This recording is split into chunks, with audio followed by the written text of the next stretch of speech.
Hey all, Ron here from Military Images Magazine with a new episode of Life on the Civil War Research Trail.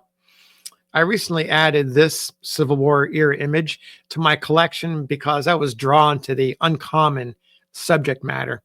It's a man with thick sideburns who is leaning into an easel as he touches his brush against an albumin print of a woman. The brushes, paints, and a glass of liquid spirits or water indicate that he's a colorist or a retoucher, adding highlights to the women's dress. There's another print of a gray bearded man leaning against the wall. It's either drying or awaiting the artist's touch. Below the desk upon which the easel sits is a large four-lens wet plate camera used for making carte de visite portraits. Those paper images I mentioned fairly often on these videos, about the size of a modern trading card, the ones that were the social media, the Facebook of the 1860s. The print is mounted on cardstock, and this cardstock is consistent. You can see it here. It's consistent with carte de visite images from this period. You'll notice that at the top, the square edges have been trimmed so that the images could be easily slid into the thick and unforgiving pages of a photo album without creasing the picture. The back of the mount includes some interesting information. This is in a more modern pencil, a little bit difficult to read, but it says Clarence C. King, Gardner Studio, Washington, D.C., X Collection, Alfred R. Woad. So this is the basics. This is the basics of what we know. The person who owned the image before me, the last caretaker, provided additional information. His name is William L. Schaefer. He's a man well known to 19th century photograph collectors. In fact, he made the news recently. 700 extraordinary photographs from his collection are now part of the Metropolitan Museum of Art in New York City. Willie shared with me the image's provenance.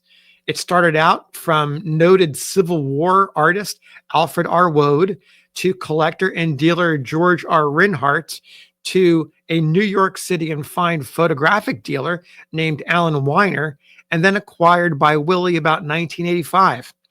That means that Willie had the image in his collection for about 40 years before it came to me. In my experience as a collector, it's pretty rare to trace the history of a single photograph from its creation in the 1860s to the present time. Willie also included some descriptive information. He wrote, "An excellent and extremely rare vintage museum quality carte de visite of Clarence C. King, an employee in the Washington, D.C. studio of Alexander Gardner, at work coloring a huge photograph of the First Lady Mary Todd Lincoln. There's a large 4-tube wet plate camera beneath the table at his feet, unsigned but most likely photographed by Alexander Gardner or another operator in the studio, 1860s. Now, armed with Willie's information and what I had observed with my own eyes, I did what I always do when I have a new acquisition to my collection. I researched to validate it. I always go into these projects as a healthy skeptic. In this case, I went in with heightened skepticism because the identification was modern, not a period inscription. Now, you may be interested to know that modern identifications that are not validated are the least trustworthy. And this is based on a survey that a friend of mine did, Dr. Kurt Luther at Virginia Tech. Kurt, by the way, developed Civil War Photo Sleuth, which is a digital tool that uses face recognition technology and community to identify soldiers. I'm going to put the link below to Kurt's story because you may find it interesting. My skepticism was heightened even more because the photograph of Mary Todd Lincoln, the photograph of the woman in the image, didn't strike me as Mary Todd Lincoln. Why? Because she looks younger, and it was not a pose that I recognized. Still, I didn't want to rule it out because I hadn't really done any research, of just a gut feeling, and also because reasonable people can disagree on what they see and who they think the person is that they're looking at. So my first step was to find Clarence C. King. I immediately ran into trouble. Searches on Ancestry.com, Find a Grave, newspapers.com, and elsewhere turned up nothing, no leads. I did, however, find a man with a very similar name, Clarence Rivers King, an R instead of a C as the middle initial. Clarence Rivers King's life dates 1841 to 1901. Fits in the time period. As I began to learn more about King, my confidence rose. I thought maybe the C was maybe misprinted. Maybe they meant to write R. He was a Yale graduate, associated with a group of artists and writers and architects who followed an intellectual British polymath named James Ruskin. King himself became a geologist, explored the West. Just after the war, he persuaded the Congress to fund an 1867 survey that became known as the Geological Exploration of the 40th Parallel, or simply the 40th Parallel Survey. King led the group as the head geologist, and he hired a photographer named Timothy O'Sullivan, who had worked with Matthew Brady and Alexander Gardner during the late war to document the trip. Survey was extremely successful. King wrote a book in 1872 about it, Mountaineering in the Sierra Nevada. King's history fits quite nicely with the inscription on the back of the mount. He hung out with artists, including Alfred Woad. He hired Timothy O'Sullivan. But there were two items that gave me pause.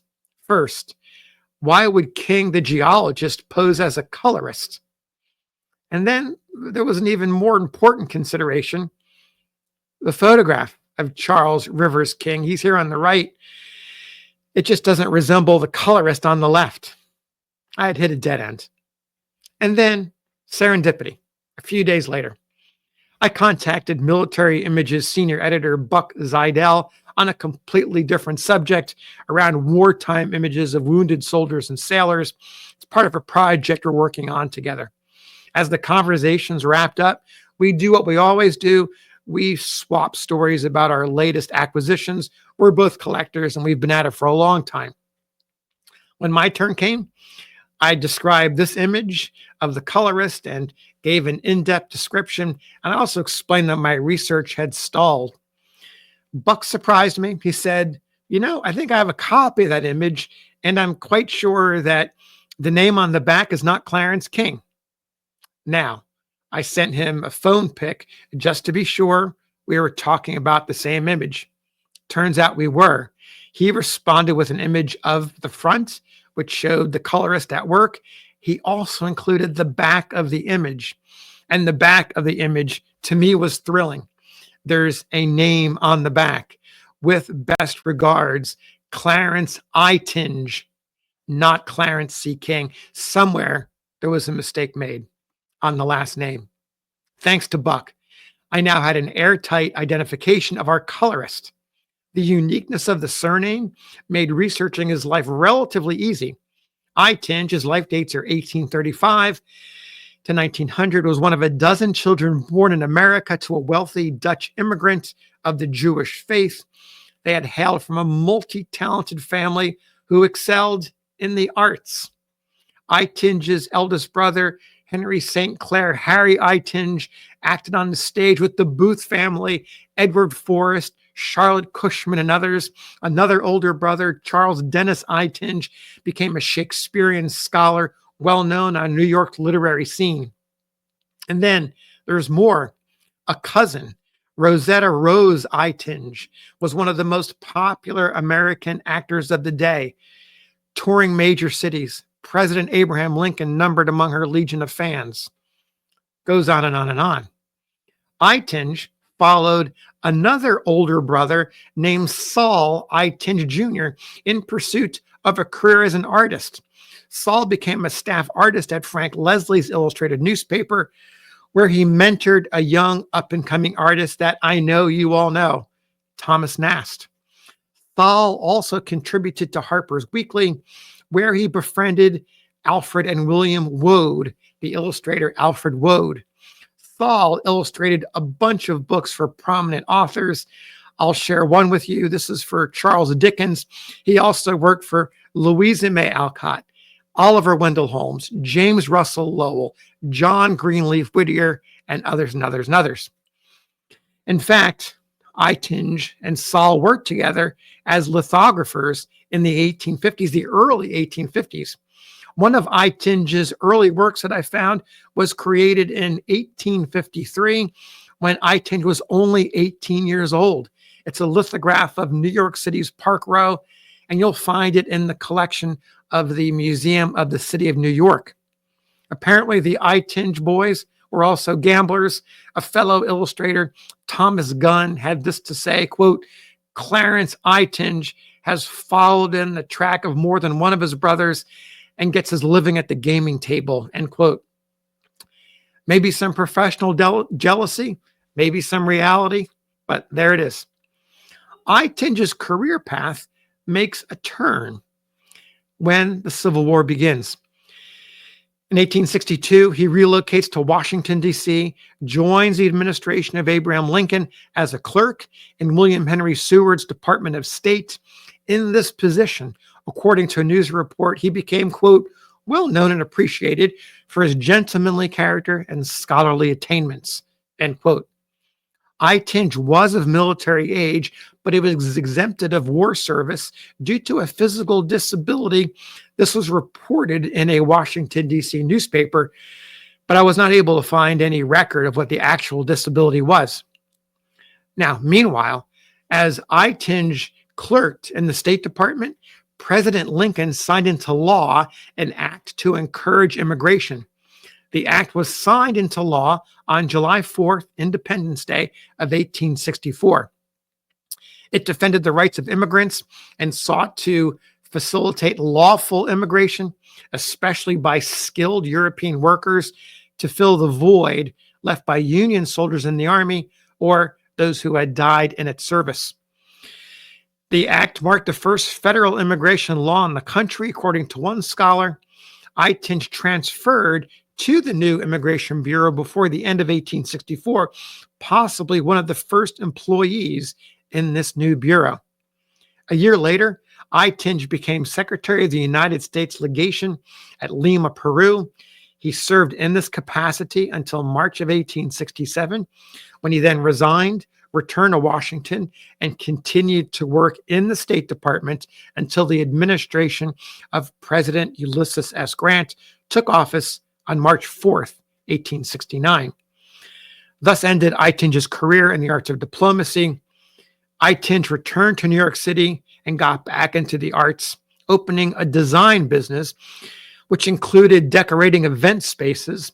I found one record, 1881, a ball to commemorate the centennial of the Revolutionary War victory at Yorktown. In the late 1890s, Eitinge's health began to fail, and Brigadier General William Henry Seward Jr., the youngest son of his old boss, the secretary, found him a less stressful job with the Adams Express Company. Eitinge lived until 1900, dying of kidney disease, and was survived by his wife, Catherine, whom he had married back in 1856. Still unknown is who owned the camera and created the photograph.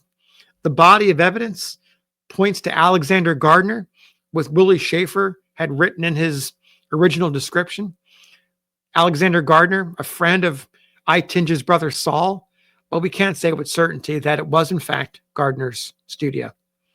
So thanks for listening. We'll see you on the next episode of Life on the Civil War Research Trail.